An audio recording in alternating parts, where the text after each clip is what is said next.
Je m'appelle Pierre.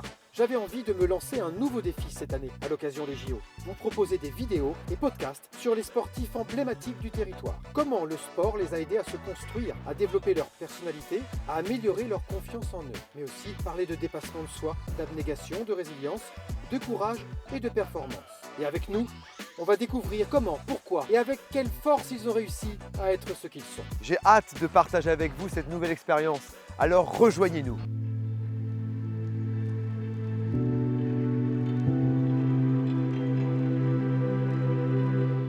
Bonjour à toutes et à tous. Aujourd'hui, on reçoit Xavier. Sa spécialité, la boxe thaïlandaise. Il devient champion du monde à 23 ans. Rencontre avec Xavier Bastard. Alors je suis très honoré de t'avoir, Xavier. Tu es vraiment une personnalité sportive locale. Tu pratiques la boxe thaï depuis l'âge de 16 ans. Tu n'as pas moins de 88 combats, 51 victoires. Tu as combattu dans des pays, le Japon, la Pologne, la Belgique, l'Italie. En 2007, tu fais ton premier combat à Phuket. Tu gagnes par KO. Et 5 ans plus tard, tu es champion du monde. Alors que tu as commencé par le tennis de table. Comment t'en es arrivé là? C'est vrai que après le foot et le tennis de table, j'ai trouvé la passion par le Muay Thai, la boxe thaïlandaise. Et j'ai pris vite goût à cette activité. Et quand que j'ai fait mon combat à Phuket, justement, ça a commencé sur une belle carrière. Et ça m'a donné encore plus envie de m'investir et prendre plaisir dans ce sport. Alors pour moi, c'était important de t'emmener en forêt, dans la nature, parce que j'apprécie beaucoup me balader et prendre l'énergie. Est-ce que tu as l'habitude de t'entraîner en extérieur? Ouais, j'aime beaucoup l'extérieur. C'est vrai que je fais mes footings. Des fois, j'aime bien faire aussi un petit peu de shadow. Donc, c'est de la boxe dans le vide. Pour être vraiment en pleine nature, c'est toujours agréable. Ça permet de se concentrer, profiter. Et ça donne vraiment de l'énergie. Oui. T'es plutôt plage ou forêt? Plutôt plage. Donc toi, Xavier, tu as été adopté à l'âge de 4 ans en Corée du Sud, dans la ville de Masan. Et tu es arrivé du coup en France, en commençant par la Loire-Atlantique, puis à Vannes. Est-ce que tes racines coréennes sont importantes pour toi au quotidien?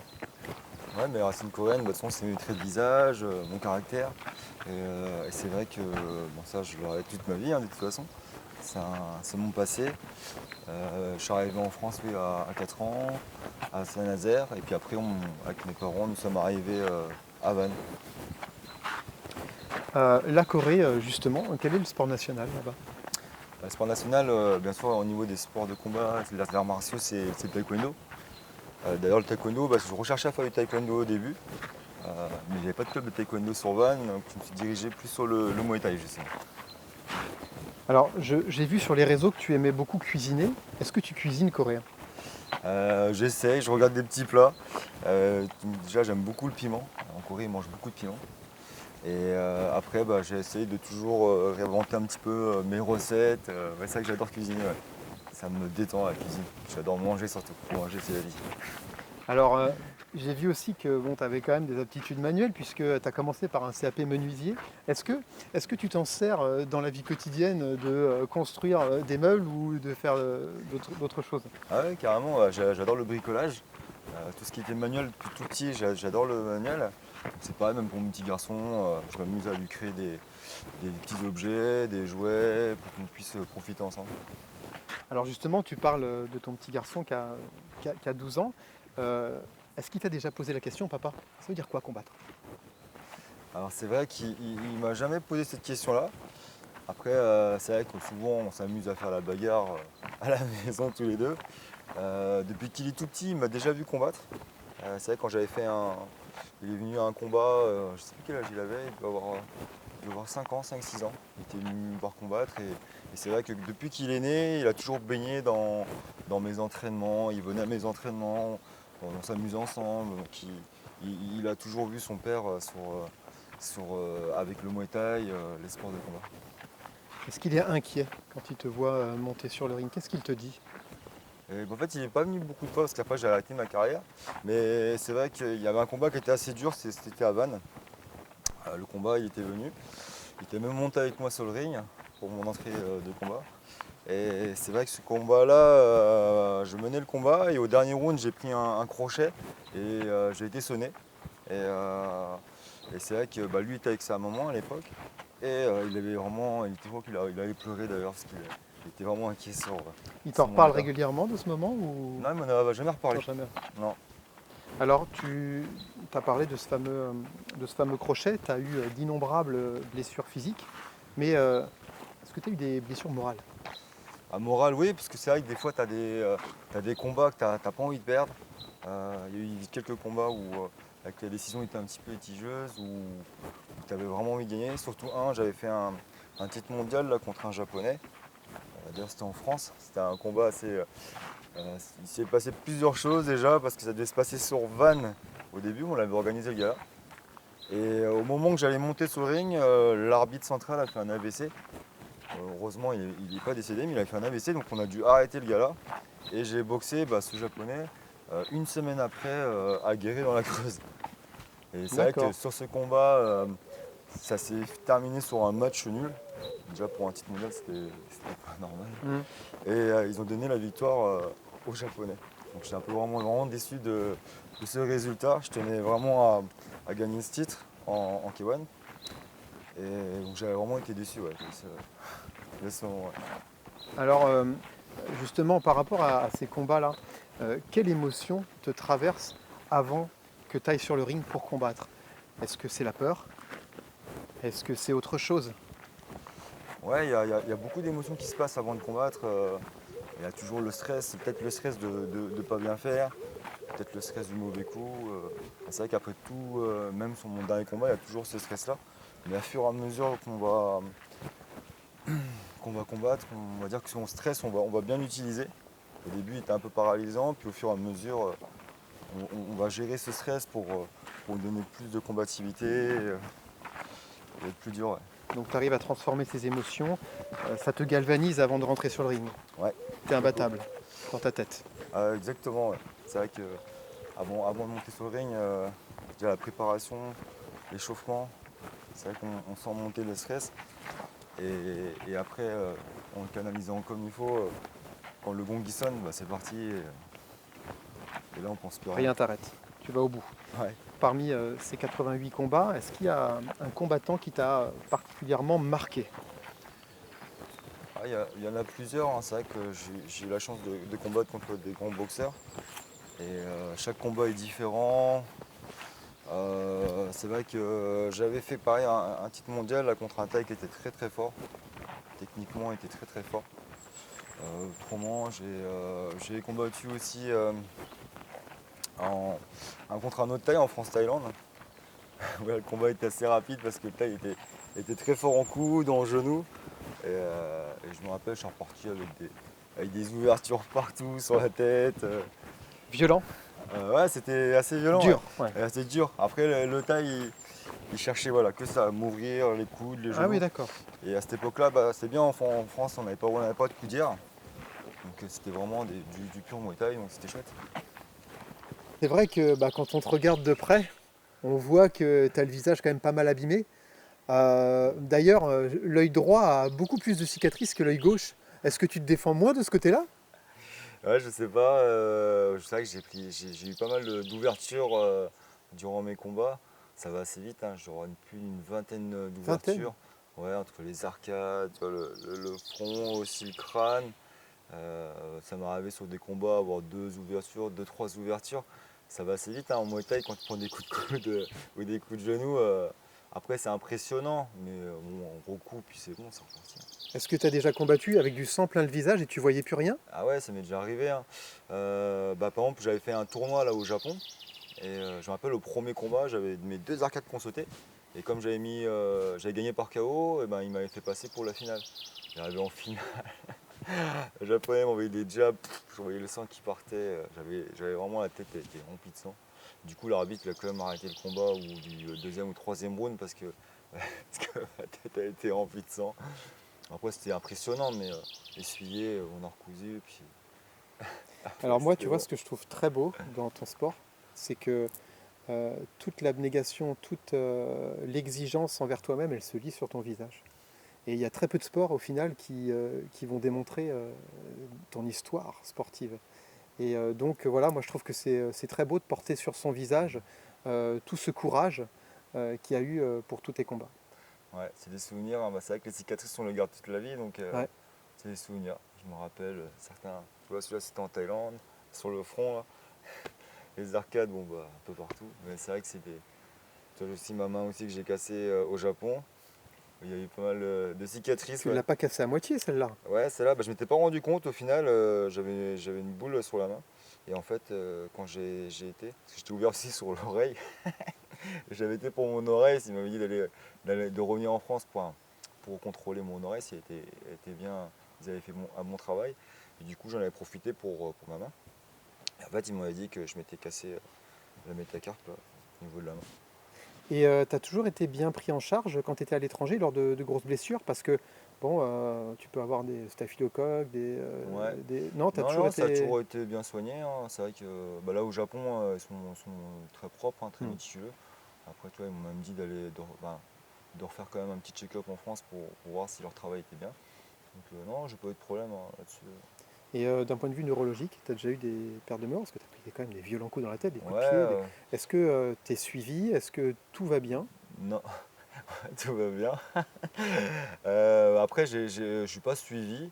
J'ai pas eu jamais eu de chaos vraiment, toi, déconnecté où Ok. tu as la lumière qui s'éteint. Ouais, ça m'arrive de voir les étoiles, hein, c'est sûr. Mais après ça, non, j'ai pas eu des fois petite perte de mémoire, mais je pense que c'est un peu normal avec l'âge. Oui, c'est sûr. Donc en fait, tu n'as jamais eu si je comprends bien, de vrai chaos. Bah, de vrais chaos. Après, j'ai été arrêté par l'arbitre parce qu'il voyait que je pouvais pas continuer le combat, j'étais sonné. Mais vraiment, on va dire gros chaos, tu sais, t'as vraiment la lumière qui s'éteint totalement, Ouais. tu sais plus où t'es. Non, ça ne m'est pas arrivé ça. T'es impressionnant, Xavier. Tu te rends compte la force que tu as? T'es un roc en fait. De jamais être tombé, de jamais avoir eu ce voile noir. Enfin, c'est quand même assez incroyable dans ta carrière. Ouais, après, peut-être que les coups étaient pas placés. Est-ce que c'est quoi? Tu prends un petit coup sur le menton ou dans la tempe et vraiment bien placé au bon moment. Et là, t'as vraiment la lumière qui s'éteint. Oui, mais tu l'as pas eu. Toi, tu Non, l'as mais pas eu en 88 j'ai combats, c'est quand même été impressionnant. sonné, hein. J'ai des fois la tête qui tournait, mais voilà, pas vraiment le moment où justement le cerveau il tape dans la boîte crânienne et puis là tu es complètement éteint. Ouais. En tout cas, tu dégages une force incroyable. Ça se voit, ça se sent dans ton regard, t'es impressionnant. Quel conseil tu donnerais aux jeunes qui accèdent pour la première fois au JO pour se dépasser et essayer d'obtenir une médaille? Quel conseil tu leur donnerais? Bah, comme toute compétition, hein, c'est vraiment de tout donner pour pas avoir de regrets. Je crois que le plus dur en fait c'est de faire ta compétition, ton match, ton combat, et puis à la fin de regretter un petit peu de ne pas avoir été assez performant, de ne pas avoir assez tout donné en fait. Et je trouve que ça c'est ce qu'il y a de plus frustrant. Donc à mon avis, s'ils ont été appelés pour faire cette compétition, c'est qu'ils en ont les moyens. Et après, ce qui va jouer, hein, c'est comme dans plein d'activités, comme en boxe, hein, ça va être le mental. C'est vraiment tout donner le jour J, au moment de la compétition, et de rien lâcher. Dans ta carrière sportive, est-ce qu'il y a eu des moments où tu t'es dit ah, j'aurais pu aller un peu plus loin, j'ai un peu de regret?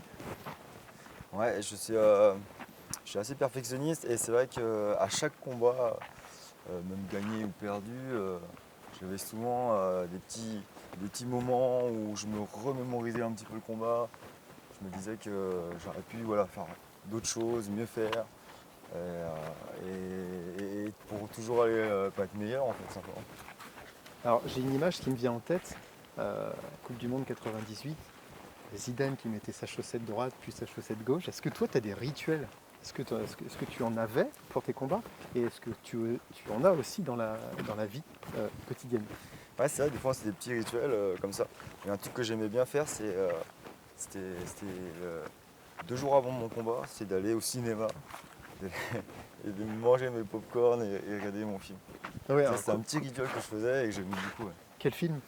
Bon, n'importe quel film, en fait, j'allais juste avant mes combats, hop, j'allais au cinéma, je regardais les films qu'il y avait à ce moment-là, puis c'était c'est le moment de détendre, tranquille, penser à rien. Et puis, Et est-ce qu'il y a une musique qui vraiment te donne une énergie incroyable? non, après au niveau des sons, des musiques, j'ai changé souvent. Ça dépendait pareil du moment, de ce que j'écoutais. J'aime beaucoup tout ce qui est musique mélodieuse. Ça peut être de n'importe, hein, du rock, du rap, la techno, mais voilà, dès qu'il y a une belle mélodie, ça m'emporte justement dans les émotions et dans les sensations. Ouais. Alors, est-ce que tu accepterais de nous dire ce que tu manges avant un combat? Et à combien de temps tu le manges? Ou est-ce que c'est secret? Non, après en combat, la boxe, il y a quelque chose qui est très difficile, c'est déjà être au poids. Donc tu as la pesée. Donc avant la pesée, généralement, je vais manger assez léger.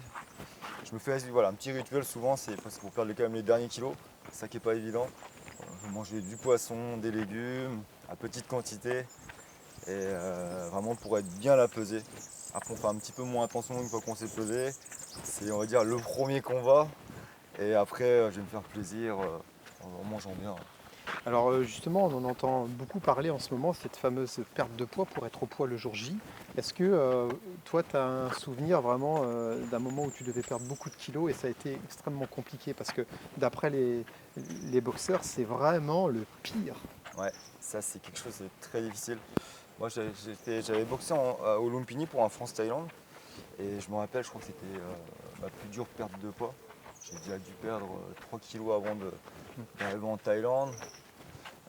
Et arrivé en Thaïlande, et j'avais encore 2-3 kilos à perdre. Et, je me rappelle encore de ce que l'entraîneur thaï m'avait demandé de faire. Déjà, il m'avait rempli d'huile, la mamoué, l'huile chauffante. Après, il m'a mis une tenue de camphre? sudation. Ouais, c'est ça. Ouais. Ok, Tenue de sudation, et il m'a demandé de courir dans le camp. ok, Je sais plus, des 35 degrés.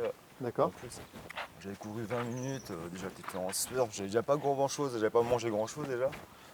Arrivé après, j'avais été déjà déshydraté beaucoup. Et il m'avait donné un glaçon, j'avais eu ces glaçons.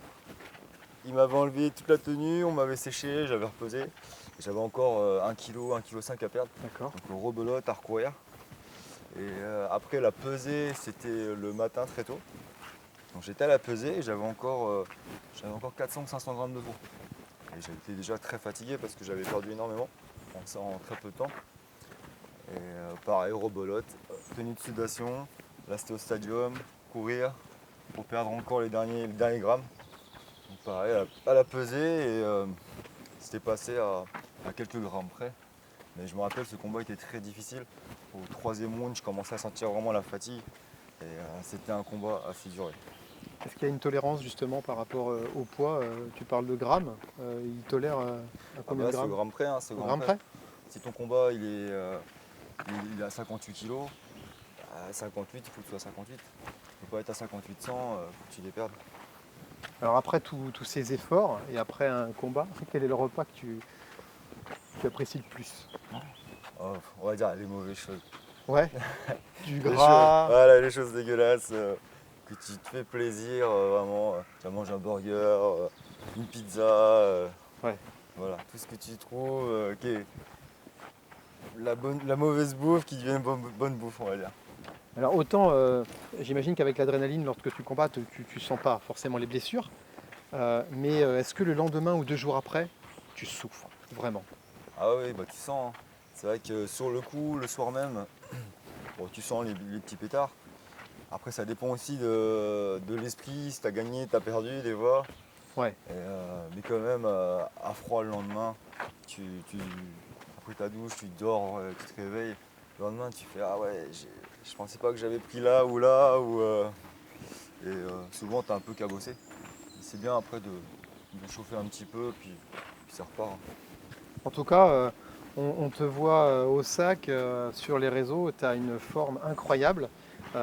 D'ailleurs, cette année, c'est une année particulière, tu vas avoir 40 ans quand même, hein. Ouais. Tu rentres dans une nouvelle phase de ta vie. Alors peut-être que ça va être une année avec des nouveaux projets.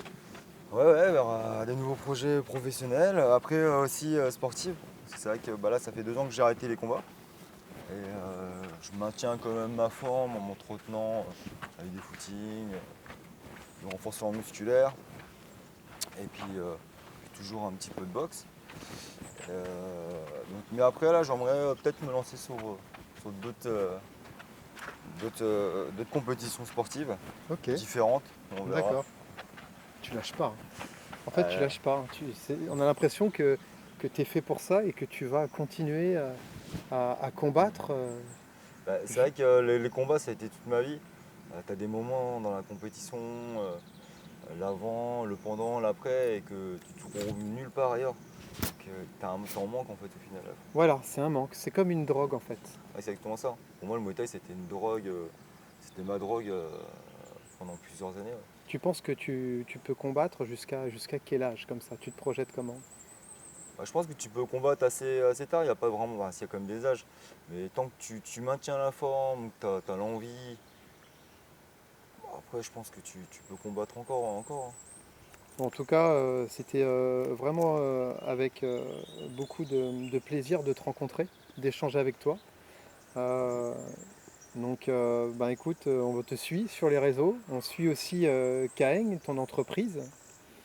Et bien voilà, peut-être qu'on se rencontrera dans le secteur de Vannes pour une deuxième rencontre. Un plaisir, Donc Pierre. merci Xavier. Merci à toi. Salut. Salut. L'incontournable palais breton, est-ce que tu es prêt à me défier? Bah ouais, parfait. Bon, bah alors à toi de jouer Xavier. Merci, quel honneur. Oh là! Ouh. Oh là là là là. Alors là, la barre est haute. Hein. J'ai jamais été aussi bon. Alors, est-ce que tu es un mauvais perdant?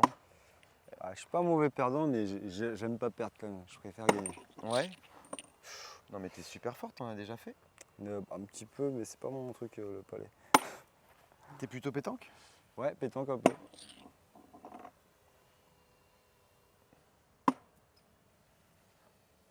Ah, je suis pas mal là quand même. Hein. Il est super fort Xavier, je crois qu'on Je crois- nous a jamais fait ça. Je crois que je vais me mettre au palais. Alors, là. effectivement, je suis pas très bon, mais là, je crois que tu t'as mis 3 points incroyables. Alors, je vais essayer de l'avoir celle-là, mais bon, bravo.